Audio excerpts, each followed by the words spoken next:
Hello everyone, capacitor का ये next topic है जिसे हम डिस्कस करेंगे important facts about series and parallel combination of capacitor. तो प्रीवियस दो वीडियो में हमने देखा कि सीरीज एंड पैरेलल कम्बिनेशन का इक्विवेलेंट कैपेसिटेंस एंड उसके कुछ टॉपिक्स देखे, जैसे पोटेंशियल डिफरेंस कैसे डिस्ट्रीब्यूट होता है या फिर चार्ज कैसे डिस्ट्रीब्यूट होता है, वो देखा था। तो आज उसके कुछ फैक्ट्स देखते हैं सीरीज एंड पैरेलल कम्बिनेशन का। तो सीरीज कम्बिनेशन का जो हम पहला जो फैक्ट्स डिस्कस करने वाले हैं वो है इक्विवेलेंट कैपेसिटेंस के ऊपर। तो सपोज हमारा ये C1 C2 C3 V volt के बैटरी से अटैच है, तो इसका जैसे इक्विवेलेंट कैपेसिटेंस फाइंड करना होता है, तो इक्विवेलेंट कैपेसिटेंस को फाइंड करने के लिए वो जो हमारा रिजल्ट आता था वो ये होता था 1/C equivalent is equal to 1/C1 plus 1/C2 plus 1/C3।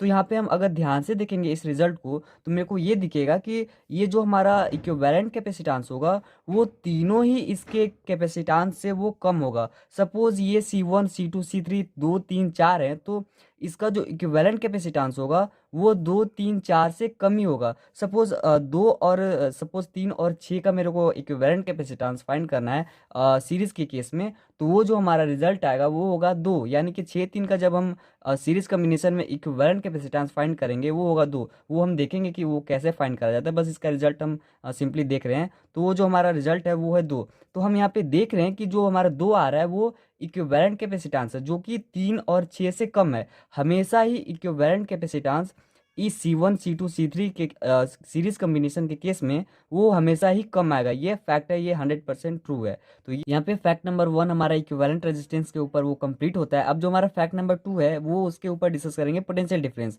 तो हमने देखा था कि सीरीज कम्बिनेशन के केस में सारे जो कैपेसिटर के ऊपर चार्ज सेम होता था, बट जो पोटेंशियल डिफरेंस है वो डिस्ट्रीब्यूट होता था, जैसे V1 V2 एंड V3। लेकिन वहीं पे हम डिस्ट्रीब्यूट कैसे किस प्रकार से होता है वो हमको देखना है। तो सपोज ये हमारा C1 C2 C3 इक्वल है, तो हमारा पोटेंशियल डिफरेंस भी इक्वली डिस्ट्रीब्यूट होगा। जो होगा जैसे हमारा B है, तो हमारा suppose C1 C2 C3 is equal to C, यानी कि तीनों ही कैपेसिटर इक्वल हुए, तो हमारा जो पोटेंशियल डिफरेंस है वो डिस्ट्रीब्यूट होगा V/3 एंड V/3।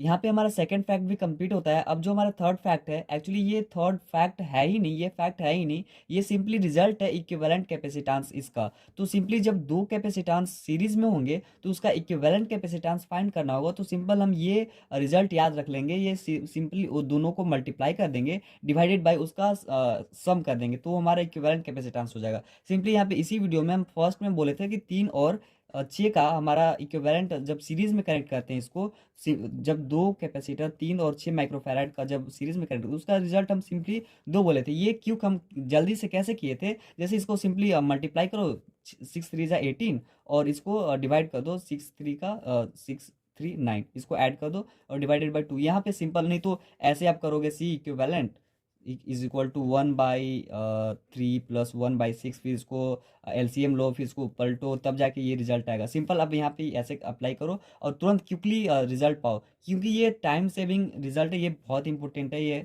आप देख लेना आगे रजिस्टर केस में, और बहुत सारे क्वेश्चन आप ऐसे ही देख लोगे।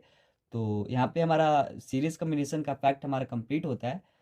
तो यहीं भी ये वीडियो होता है एंड थैंक यू। हम नेक्स्ट टॉपिक में इसका पैरेलल वाला पार्ट डिस्कस करेंगे, क्योंकि लेंदी हो जा रहा है बहुत ज़्यादा, इसलिए नेक्स्ट पार्ट में करेंगे। Thank you.